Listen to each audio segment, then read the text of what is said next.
Your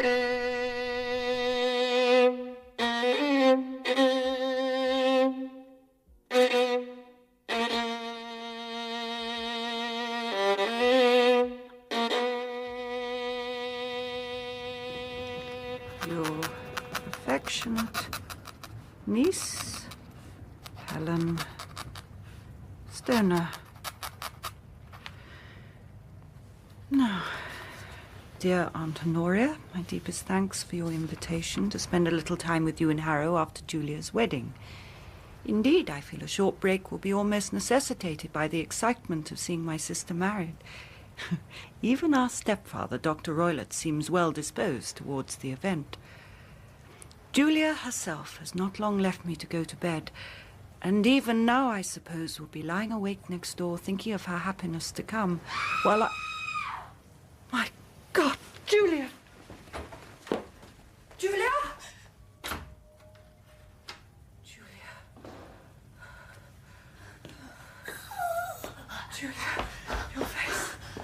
What is it? What is it? Helen, it... Oh my God!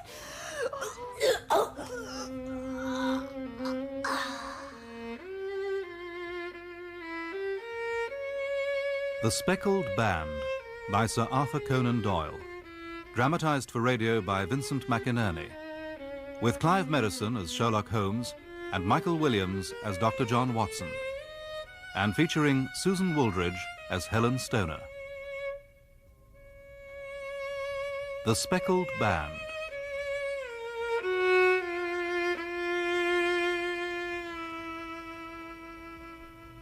Watson? Watson, old man. Good heavens, Holmes. 7:15? What on earth is going on? A client, Watson. A client in a considerable state of excitement. But who? Why so early? Who? A young lady. As to why, well, presumably when people wander about the metropolis at this hour, they have something pressing to communicate, and should it prove an interesting case... My dear fellow, I would not miss it for anything. Then you've seen her? Oh, yes. Even said good morning to her. Mrs. Hudson gave her some coffee in the sitting room. I glanced in as I passed. 30 or so, I fancy. Dressed all in black, hair shot with grey, but pitifully agitated, with restless, frightened eyes, like some hunted animal. Poor soul. It's not just coffee she needs, then, but kindness. Ah, madam. I am Sherlock Holmes, and this my intimate friend and associate, Dr. John Watson, before whom you can speak as freely as before myself. Mr. Holmes, Dr. Watson. Madam.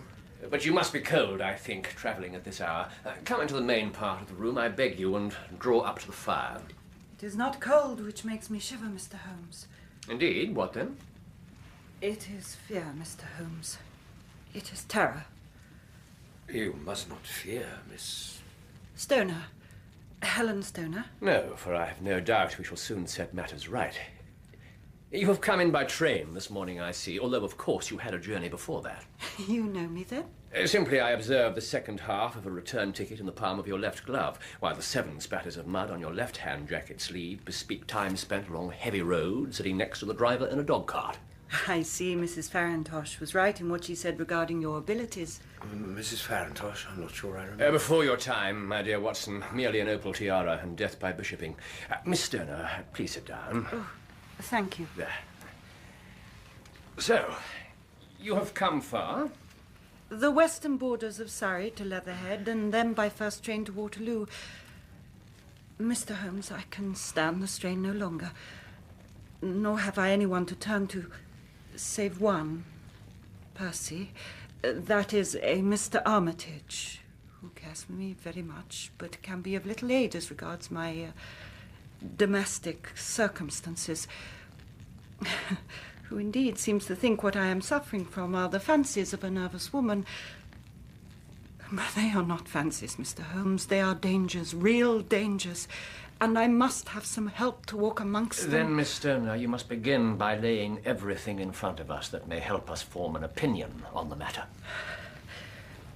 My name, then, as I have said, is Helen Stoner, And I live on the borders of Surrey with my stepfather, who is the last survivor of one of the oldest Saxon families in England, the Roylotts of Stoke Moran. Roylotts, the name seems familiar. Watson? Indeed. A long and distinguished history, although somewhat checkered, I believe, towards the end of the... Regency. Oh, you are right, Doctor. 4 dissolute heirs, followed by a gambler, reduced one of the richest families in England to ruin. Lands that once stretched into Berkshire and Hampshire were reduced to a few brambled acres, and the house itself crushed under a heavy mortgage, the last squire dragging out a life of aristocratic poverty. His son, however, my stepfather, saw he must adapt to new conditions, took a medical degree and went out to Calcutta, where by skill, toil and force of character he established a large practice, until a series of robberies occurred on his property in which he thought his native butler was involved. And? He beat the man to death. For which he stood trial? Only narrowly escaping a capital sentence. It was offered in his defense that he did not know his own strength, and he is physically quite terrifying. As it was, he received a long term of imprisonment, returning to England at the end of it a morose and disappointed man. But, Miss Stoner, what about, how did, Dr. Roylott become my stepfather? In his early days, he met and married my mother, the young widow of Major General Stoner of the Bengal Artillery. My twin sister, Julia, and I were 2 years old when the marriage took place. Julia? More coffee, Miss Stoner. Here, let me. Watson, you know, is an old India hand. Afghanistan, actually. Afghanistan. Here you are, Miss Stoner. And when you're a little more composed, but in your own time. Yes, thank you.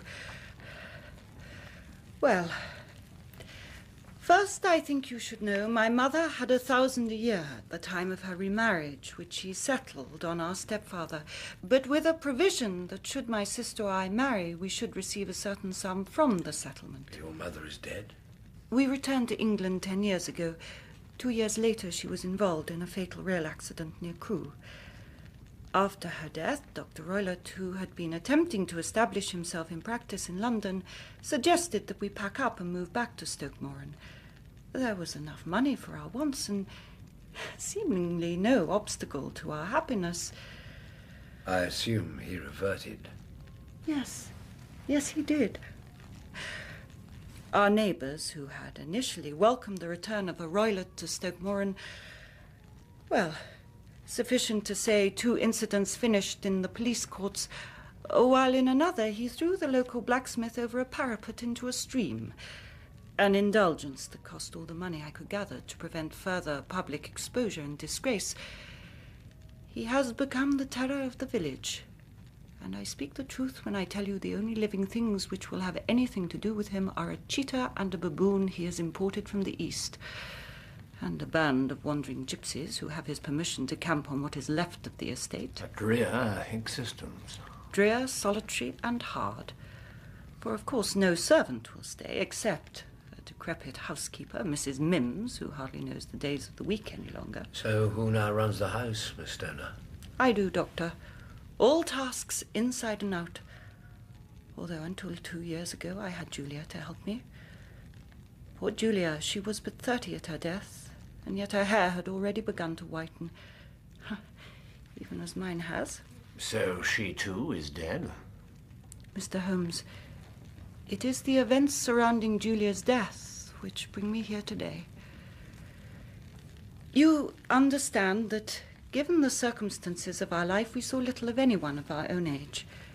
We did, however, have an aunt near Harrow we were sometimes allowed to visit at public holidays. There, 2 Christmases ago, Julia met a half-pay major of Marines, to whom she became engaged. And your stepfather's reaction? Quite equable. Invited the groom over to the house, spoke with generosity in terms of the forthcoming ceremony, and then, within a fortnight of what was to be the happiest day of my sister's life, the terrible tragedy occurred which deprived me of my only companion. Miss Stoner, pray be precise as to details. It is easy for me to be so, Mr. Holmes, for every event of that terrible time is seared into my memory. First, however, you must have some idea of the manner of our life at Stoke Moran. It is, as I have intimated, now ruinous and almost completely closed down. The living accommodation being reduced to the ground floor of one of its 2 wings, a long corridor off which 3 bedrooms open, each with a window looking out onto the lawn. First, Dr. Roylott's, then that which was Julia's, with myself at the far end. On that fatal evening, then, 2 years ago, Dr. Roylott had gone to his room early, though not to retire to rest, but rather to smoke. Indeed, it was the pungent smell from his Indian cigars that had initially driven Julia into my room, where we chatted for a time about her approaching wedding. But, Helen, you must wear a veil as my chief bridesmaid. In this house, Julia, it is rather as if I've taken one. Helen, if you're not careful, he will hear you. Julia, I am not really bothered. Oh, Helen, had I your insouciance. The night had been stormy, and about 11 became appreciably worse, at which point Julia felt it was time to retire. So she rose to leave me and had reached my door. Helen, have you ever heard anyone whistling in the dead of night? Why, no, Julia, never. I suppose it could not be you in your sleep. Julia, dear, I cannot even whistle whilst I am awake. It would hardly have been on Mamma's list of attributes every young lady should possess. I am silly. But you know I am a light sleeper. And, well, these last few nights, about 2 in the morning, I have been disturbed by a low, clear whistle. Though once I am awake, I have no idea where it has come from. The gypsies in the plantation, perhaps. I believe they have a way of communicating with whistles. Then why have you not heard it? Your window opens onto the lawn as mine does. But you are the restless one, my dear. Of course. Well, it is probably of little consequence. Good night, dear. God bless. And with that, Julia smiled at me, closed my door, and a few minutes later I heard the key turn in her lock. This was a regular thing, Miss Stoner, to lock yourself in at night. The cheetah and the baboon. Indeed, quite so. Proceed, if you will, Miss Stoner. I confess that I had treated the affair much more lightly than I had actually felt. As I've already mentioned, we were not only sisters, but twins. The links that bound our souls, both subtle and penetrating. So I knew Julia was ill at ease, frightened, even terrified. I determined I would not sleep. The night wore on, the rain lashing against the windows, the wind howling, when suddenly I sprang from my bed and rushed into the corridor. Julia! My sister's door was slowly swinging open. I stared horror-stricken, not knowing what was going to issue from it. Then slowly, Julia appeared. Her face blanched, her hands groping before her for help, her whole figure swaying like that of a drunkard. She writhed as one who is in terrible pain, and her limbs were dreadfully convulsed.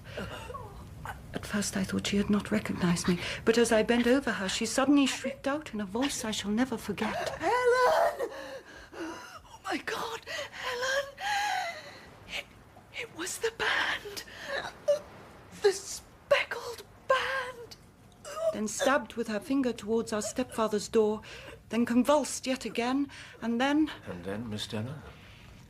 And then Dr. Roylott appeared in his dressing gown, poured brandy down her throat and sent for aid to the village. But to no avail, for she never recovered consciousness. And that is all you saw and heard? No, Mr. Holmes. There was something I thought I heard when first I opened my door. First a low whistle, such as my sister had described, and a few moments later a clang of metal. You were sure about this? You could swear to it? I did so to the coroner. And yet, amid the crash of the gale and the creaking of the old house... And the coroner's verdict, Miss Stoner? No satisfactory cause of death, no marks of violence. He investigated with great care, not least because of our stepfather's reputation, but my evidence showed all the windows on the ground floor were stopped with wooden shutters, the doors locked on the inside, the chimneys barred across, the floors solid. No, she was alone when whatever it was happened. And poison? The doctors examined her, without success. The gypsies were not considered? Indeed, Mr. Holmes, they were my first thought. I have spoken of their whistling to each other, and then there was Julia's mention of the Speckled band. You know how so many of them always wear bandanas of stripes and colours and such around their heads. Yes, perhaps. These are deep waters. However, your stepfather was in his dressing gown. How then was your sister attired? In her nightdress. Oh, one other thing. In one of her hands was the charred stump of a match, in the other a matchbox. Showing she had time to strike a light and look about when the alarm came. How interesting. And important. Tell me, Miss Stoner, immediately after these terrible events, did your stepfather's attitude change? Did he, that is, become more violent, more conciliatory, more thrusting, more retiring? I could not say. After the funeral, my doctor advised a short holiday. So I went to the Armitages near Reading, a connection of my aunt's. That is where Percy and I... You heard me mention Mr. Armitage earlier. Of course, yes. Well, after that visit 2 years ago, Percy and I began a correspondence. A correspondence that in the course of time has... Well, we are to be married in the spring. Oh, congratulations, Miss Stoner. Thank you. I told Dr. Roylott, who showed nothing but benevolence and said it would provide an excuse to have some repairs done to the fabric of the house, starting with my room, how the mortar between the stone was crumbling and how some of those same stones must be removed, which of course means... You have moved into your sister's room. Quite, Doctor. And now sleep in the very bed she did. Where, last night, I was awakened by a low whistle. You lit the lamp? Immediately, but saw nothing. Too shaken to go to bed again, however, I dressed and waited for daybreak, ran to the Crown Inn for a dog cart and quickly made my way here. Which means we also must move quickly to see over the rooms at Stoke Moran, preferably when your stepfather is absent. Miss Stoner, is this possible? As it happens, he too has business in town this morning, and as he seldom returns before nightfall, then today of all days might be your best chance. Today it will be, after lunch to be exact, for there's much to do first. Almost 8 o'clock. Miss Stoner, should we arrive shortly after 1, would you have returned by then? I think so. There are some things to arrange regarding my wedding, but I fully intend to be home by lunchtime. If Dr. Roylott should return early, perhaps we had better meet outside of the house? Yes, you have a suggestion? There is only one path from the station that leads to Stoke Moran, so if you took the local dog cart and I waited in one of the fields alongside that path... Ah, excellent, excellent. Here, let me hand you your gloves. Oh, thank you. Miss Stoner, there's marks on your wrist. Oh, no, really, Dr. Watson, they are nothing. Impossible to fob off an old medical dog like that, I'm afraid. May I? Oh. Bruises. Your stepfather must indeed be physically overwhelming. I mentioned he has said not to know his own strength. You have been cruelly used. It's the generic term, I believe, for those who are said not to know their own strength is bully. Watson, perhaps you could show our guest out. Miss Stoner, we will see you at Stoke Moran sometime early this afternoon. And with that, Holmes took up his pipe and sat abruptly down in the chair in front of the fire. And putting his chin in his hands, he began staring intently into the crackling flames. I saw Miss Stoner enter the street and then return to our sitting room. Well, Watson? A dark and sinister business. Indeed. Dark enough and sinister enough. And the gypsies? Well, even taking into account the strange words uttered by Julia, headband, whistles and such, I'm not sure that whole thing might not just be... What in the name of the devil? Superannuated housekeeper! Out of my way, madam! Out of my way! Which of you is Holmes? This rage-strangulated inquiry delivered in a voice like a mad bull's, came from a man of huge and terrifying demeanour, whose bulk almost completely filled the doorway. His clothes, too, were as bizarre in their appearance as he was, being an uneasy mixture of plough and pulpit, in that they ranged from a black top hat and long frock coat to a pair of farmer's gaiters and a hunting crop.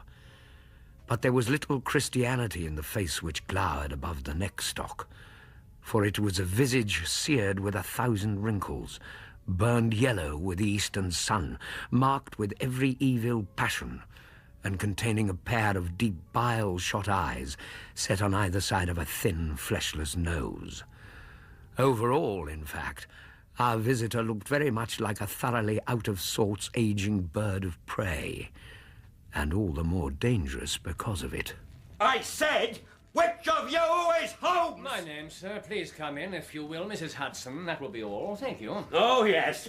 I'll come in. I'm afraid you have the advantage of me. I, sir, am Dr. Grimesby Roylott of Stoke Moran. Indeed, Doctor. Pray take a seat. Watson, perhaps our guest would like a cushion. Cushion? I want nothing of the kind. My stepdaughter has been here. I followed her. She suffers from delusions. Now, what's she been saying to you? It's a little cold for the time of year, I think. She said that? The crocuses seem to promise well. In the wrong hands, Dr. Roylott, a hunting crop is a vicious and cowardly weapon, though certainly not as dangerous as the service revolver my associate here always carries about his person to deal with any mad dogs we may chance upon. I see. I see. Well, I know you, you scoundrel. I've heard of you before. Holmes the meddler. Holmes the busybody. Holmes the Scotland Yard jacket office. Ah, oh, most entertaining, Dr. Roylott. When you go out, I wonder if I might ask you to close the door. There's a decided draught. I will go when I've had my say. I'm a dangerous man to fall foul of, Mr. Holmes, especially to those who meddle in my affairs. Here, let me show you.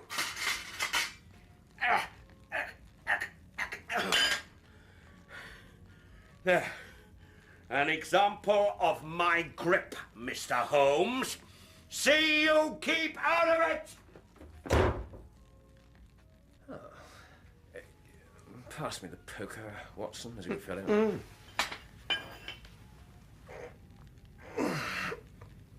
Yeah. Not quite as straight as it was, though Mrs. Hudson will hardly notice the difference. And now to business.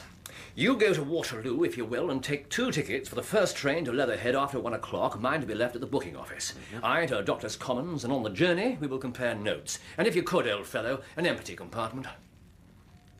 Shall I take anything? Your revolver, Aneli's number 2, is an excellent argument with gentlemen who can twist steel pokers into knots. That and a toothbrush are all I think we'll need.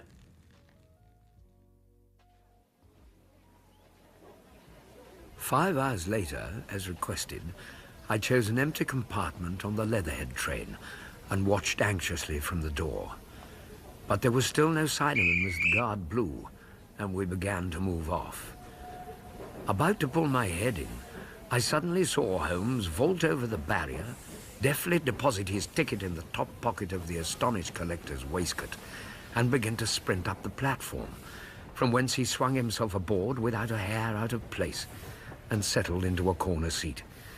Then, oblivious to my presence, he drew some papers from his pocket and fell to scribbling and frowning, and scribbling again. For my part, sitting opposite him, I gazed out of the window for a time, and then, what with the steady rattling of the train over the rails, the green of the Surrey countryside, and the bright sun concentrated through the glass window. What's... No, what? Holmes. Of course. The sun, you understand, all that weight. Yes, but look at this.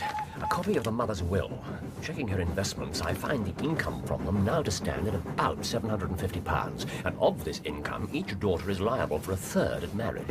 It is evident, therefore, that even one of the girls marrying would cripple Roylott to a serious extent. But if both were to leave home with husbands... Why, he would be reduced to a mere pittance.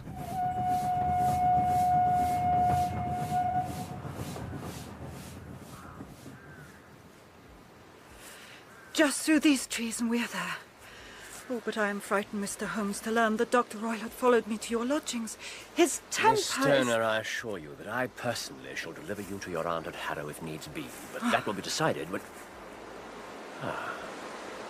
And there before us lay the manor house of Stoke Moran, a building of grey, lichen-blotched stone, with a high central portion and two curving wings like claws of a crab thrown out on either side. One of these wings, that on our left hand, was in a complete state of disrepair, with its windows out and roof fallen in, while the centre block was little better. But the right-hand wing was comparatively modern, with 3 windows looking out from it onto the lawn. The end of this block was surrounded by scaffolding. That end window, I take it, Miss Stoner, belongs to your room, this one to your sister's, and the next one to Dr. Roylott's chamber. Exactly so, but I am now sleeping in the middle one. Yes, pending the alterations, as I understand. Miss Stoner, I wonder if you would have the kindness to go into your sister's room, open the hasp of the window, then bar the shutters. Oh, certainly. Holmes, there hardly seems to be any pressing need for repairs to this end wall. No, indeed, nor any workmen around to effect them. That is suggestive. An excuse, perhaps? Yes, perhaps. Ah. Thank you, Miss Stoner. Now then. Yes. No possibility there. And no room even to get a knife blade in under the bar. Yes. Hinges solid, let into the stone. My theory certainly presents some difficulties. What price gypsies now, eh, Watson? No one could pass through these shutters if they were barred. Thank you, Miss Stoner. We shall now join you inside. It was a homely little room, with a low ceiling and gaping fireplace, after the fashion of old country houses. A brown chest of drawers stood in one corner, a narrow white counterpane bed in another, a dressing table on the left of the window, and 2 small wickerwork chairs. Holmes drew up one of the chairs and sat silent, while his eyes travelled round and up and down, taking in every detail. That bell pull above the bed, where does it communicate to? The housekeeper's room. Yes, it looks newer than the other thing. Yes, it was only put there a couple of years ago. Your sister asked for it, I suppose? Oh, no. I never heard of her using it. We always used to get what we wanted for ourselves. Yes, just so, if you'll permit. How very interesting. What, Holmes? It's not even attached to a wire. It's merely fastened to a hook, just above the ventilator. How absurd. I never noticed that before. Very strange. There are 1 or 2 very singular points about this room. For example, what a fool a builder must be to open a ventilator into another room when, with the same trouble, he might have communicated with the outside air. That is also quite modern. Yes, done about the same time as the bell rope. Yes, there were 1 or 2 little changes carried out about that time. They seem to have been of a most interesting character. Dummy bell ropes and ventilators which do not ventilate. With your permission, Miss Stoner, we shall now carry our researches into the inner apartment. Dr. Roylott's room, though larger than that of his stepdaughter, was plainly furnished. A camp bed with an armchair beside it, a shelf full of books, a round wooden table with a single chair, and a large iron safe. Miss Stoner, what's in here? Why, I have only seen into it once, years ago. It was full of my stepfather's papers. Then he would not say, keep a cat in it. A cat? Yes, this saucer of milk lying at its side. Oh, I see. Well, there is the cheetah, Mr. Holmes, and the baboon. With due respect, Miss Stoner, a cheetah is a very big cat, while this is a very small saucer. However, there is one further point I should wish to determine. This chair... that is quite settled. Hello? Here is something interesting. What do you make of that, Watson? It's a common enough whipcord dog lash. White tied in a loop, though. I could not say. Not quite so common, then. It's a wicked world. And when a clever man turns his brain to crime, It is the worst of all. Miss Stoner, it is essential that you now follow my advice in every respect. I shall certainly do so. Your life may depend upon your compliance. I am in your hands. Then in the first place, both my friend and I must spend the night in your room. Oh, if it is necessary, of course. But Dr. Roylott... In a moment, Miss Stoner. Now, that is the village inn across the fields there. Yes, that is the Crown. Yes, and this window would be visible from there. Certainly. Then when your stepfather comes back, be confined to your room with a headache. Wait for him to retire for the night, and open the shutters, undo the window hasp, and show a lamp as a signal to us. Then withdraw to your old room and leave the rest in our hands. I believe, Mr. Holmes, that you have already made up your mind. Perhaps I have. Then, was it as I have thought, a sudden fright? I believe what killed your sister was much more tangible. We took our leave of the frightened girl and walked across the fields to the Crown, where we engaged a room on the upper floor, commanding a view of the avenue gate and the inhabited wing of Stoke Moran Manor House. We ordered and ate an early dinner, and took our chairs to the open window and sat in companionable silence as dusk fell.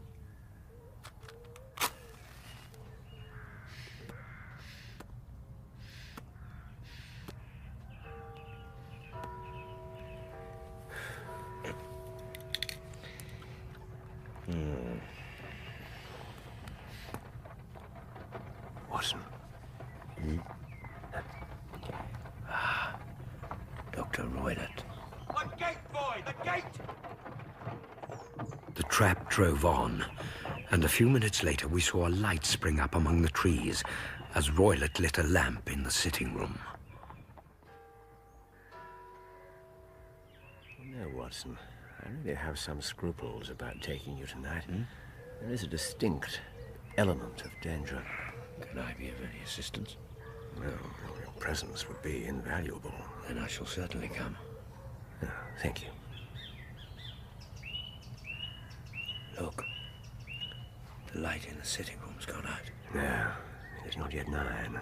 He's merely closed the shutters. It'll be some time yet before he retires to his chamber. But for one thing, he will want to feel Miss Stoner is asleep. You evidently saw more in those rooms than I did. No. Simply deduced a little more. The bell rope, the ventilator. But so small. A rat could hardly pass through it. I knew we'd find one even before we came to Stoke Moran. My dear Holmes. You recall how Miss Stoner said her sister was driven from her room by the smell of Roylott's cigar? Well, I realized then there must be a small ventilator. But what harm can there be in it? Well, there is at least a curious coincidence of dates. Did you observe anything peculiar about the bed? No. It was clamped to the floor. Clamped? Indeed. It could not be moved, and must therefore always be in the same position relative to the ventilator and the bell rope, as must any head resting upon the pillow. My God. I seem to see dimly what you're hinting at. How horrible. Horrible enough. When a doctor goes wrong, he is the first of criminals. And more horrors to come before the night is over. So, for the time being, let us have a quiet pipe and take in the beauty of the moon. The trees, the night, and so we did. And 2 hours passed slowly away. Then suddenly, at the stroke of 11, a single bright light shone out right in front of us. That is our signal. We made our way quietly downstairs and out into the night, Holmes pausing only to take up a thin, whip-like cane from the stand near the inn door. There was little difficulty entering the grounds of the house, the wall having long fallen into disrepair, and we quickly made our way through the trees, across the lawn, and were just about to pull open the window of Julius Stoner's old room. What the devil? No, hold your fire, Watson. It's only the doctor's baboon. Indeed, a nice household. And the cheetah? An no doubt up a tree, waiting to descend on our shoulders. Now, before we go in, you will take one of the chairs, keeping your revolver on your knee, and do not fall asleep if you value your life. I will sit on the side of the bed with a candle and matches, and this. Shortly after we go in, I will put out the light to make him think Miss Stoner has gone to bed, and then... well, then we will see. Right, old fellow. In we go. How shall I ever forget that dreadful vigil, broken only by the cry of the occasional nightbird outside, and once a long drawn-out snuffling whine from the window, which told us the cheater had found us and had come to investigate. But for the rest, no light, no sound, no movement. Nothing but the sense of my companion sitting open-eyed within a few feet of me, and in the same state of nervous tension as myself. Far away, we heard the deep boom of the parish clock as it tolled the quarters, and how long each one seemed. But gradually the hours slipped by. Midnight, 1, 2, 3. Then suddenly a gleam of light appeared at the ventilator, to vanish immediately. A moment later came the strong smell of burning oil and heated metal. Someone in the next room had lit a dark lantern and drawn its shutter. For half an hour there was no other sound. And then my ears picked up something very strange in being just audible, yet also somehow very soothing. Altogether like a small jet of steam escaping continually from a kettle. You see it, Watson? You see it? Where, Holmes? What? What is it, man? Stay back, Watson! Stay back, man, if you value your life! The devil, it's escaped me. It's got back. Back, Holmes? Where? What has?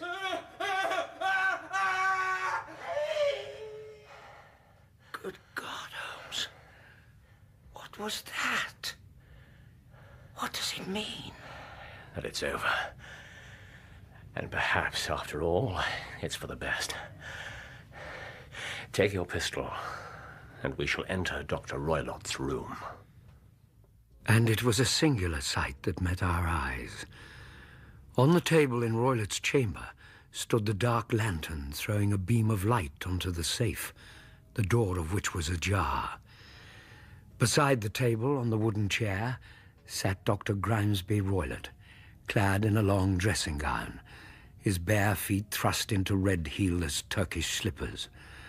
Across his lap lay the short whip with a small loop tied in its end. But it was his face.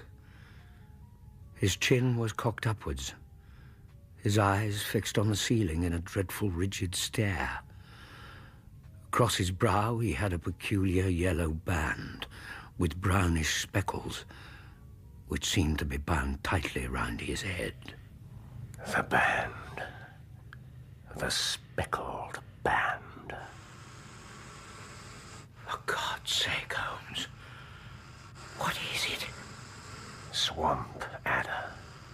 Most venomous snake in India. Death within 10 seconds. Indeed, does violence recoil on the violent, and the schemer fall into the pit which he digs for another. And now, I'll try to distract it with a cane. You go for the noose, then into the safe. Right. Right. Right! Well done, old man! Well done! What a dreadful way to die. Oh, indeed. And that cry. What agony he must... Why, Miss Stoner. My heart. Yeah, no, Miss Stoner, do not come in. There is nothing there you would want to see. You are wrong, Mr. Holmes. I must see. I beg you to stand aside. Miss Stoner. What was it? A snake, Miss Stoner. Another of the doctor's deadly pets, but one that turned on its master. His face, just like Julia's. So that's what he used. But why? For the third of your mother's legacy that he would have lost by Julia's marriage as he would yours. So monstrous a deed for so derisory a sum. Who would believe it? Exactly. I wonder, Miss Stoner, if I might advance an idea with a view to canvassing your opinion. The doctor is dead through, it might be argued, his own carelessness. However, any hint that his death was not so simple would, I feel, lead to prolonged and searching inquiries, public inquiries, in which your name and that of your sister would figure largely. On the other hand, should Watson here go to the country police when it's light and inform them truly that the doctor has merely suffered from an accident, I have no doubt at all I could put you onto the train to your aunt tomorrow morning without you ever being bothered again regarding this matter.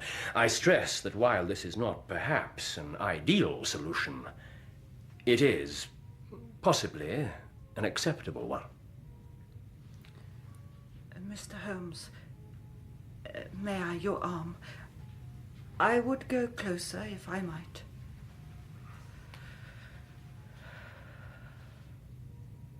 Mr. Holmes, Dr. Watson, my view is that justice has been done. Now, please, help me back to my room.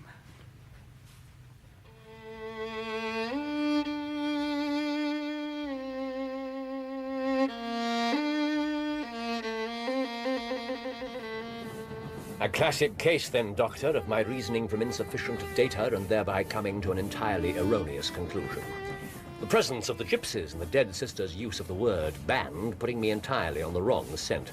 I can, however, claim the merit that I instantly reconsidered my position when it became clear that the danger could not have come from the window or the door, but must have been the work of an inside agency. Then, of course, came the discovery of the false bell pull. This hanging alongside the ventilator gave me the idea it was simply there as a bridge for something to pass through the ventilator and down to the bed. The notion of a snake came immediately, and as the doctor was furnished with a supply of creatures from India... A wild coroner, of course. No, not a hope, Watson. A form of poison that could not be discovered by chemical test. While it would be a sharp-eyed coroner indeed who could distinguish the small punctures where the two fangs had done their work. Then there was the whistle. Of course, he must recall it before morning light and have trained it to return by use of the saucer of milk. Kept near the safe, which in turn gave rise to the clang as the snake was locked in it during the day. But how would he know it would bite? He did not on any given occasion. He would simply slip the snake through the ventilator at the hour he thought best with the certainty it would crawl down the rope and land on the bed. Then, sooner or later, even if it took a week... How truly horrible. Indeed, indeed. I had more or less come to these conclusions before I entered the doctor's room, the safe and the loop of whipcord merely adding to my conviction. What finally convinced me beyond all reasonable doubt, however, was the chair. The chair? You recall how closely I examined it with my glass? Ah, yes. What it told Watson was that Dr. Roylott was in the habit of standing on it, usually an unnecessary pastime, unless one wants to put something through a hole above one's head. By Jove. And it was simply a matter of baiting our trap and waiting for the strike. When it came in the shape of a hiss, I instantly lit the match and attacked the creature, arousing its snakish temper and driving it back through the ventilator where it flew at the first person it saw. Indeed. Which means, as you have gathered, that I am indirectly responsible for the death of Dr. Grimesby Roylott of Stoke Moran. My dear fellow, you... Although I cannot say it is likely to weigh very heavily on my conscience. Cigar?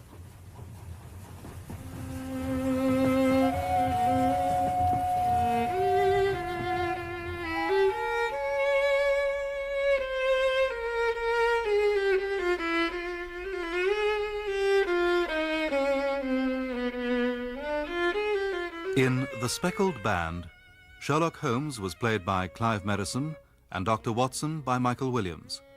Helen Stoner was played by Susan Wooldridge, with Jane Whittenshaw as Julia Stoner and Ian Lindsay as Dr. Grimesby Roylott. The violinist was Leonard Friedman. The Speckled Band was dramatized for radio by Vincent McInerney and directed by Patrick Rayner.